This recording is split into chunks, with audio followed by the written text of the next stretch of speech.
Bakıda minlərlə boş mənzil var, lakin kirayə qiymətləri dayanmadan artır. İlk baxışdan bu məntiqsiz görünür. Bu qədər boş mənzil varsa, niyə kirayə qiymətləri artır? Əslində isə iqtisadiyyat belə işləmir. 2019-cu ilin siyahıya alınmasına görə şəhərdə 100 mindən çox boş mənzil qeydə alınmışdır. Lakin eyni zamanda kirayə qiymətləri artmağa davam edirdi.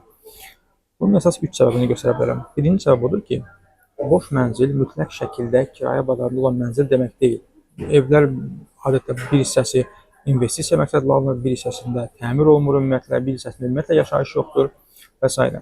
İkinci əsas səbəblərdən biri də budur ki, boş mənzildən daha çox mənzilin harda yerləşməsi çox vacibdir. Yəni, insanların əksəriyyəti metroya yaxın və ya şəhər mərkəzinə yaxın ərazilərdə yaşamaq istəyirlərsə, o zaman şəhər mərkəzindən kənarda olan mənzillərin qiymətə çox da bir təsiri yoxdur.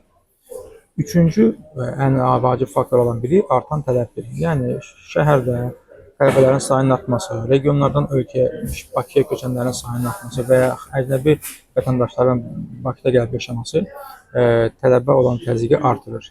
Yəni, uzun sözün qısası, nə qədər boş mənzil var sualından daha çox kirayə bazarında nə qədər boş mənzil var və bu mənzillər Bakı şəhərinin hansı tərəfində yerləşir sualları çox vacibdir. Əlavə sualınız və qeydləriniz varsa, kommentlərdə müzakirə edək.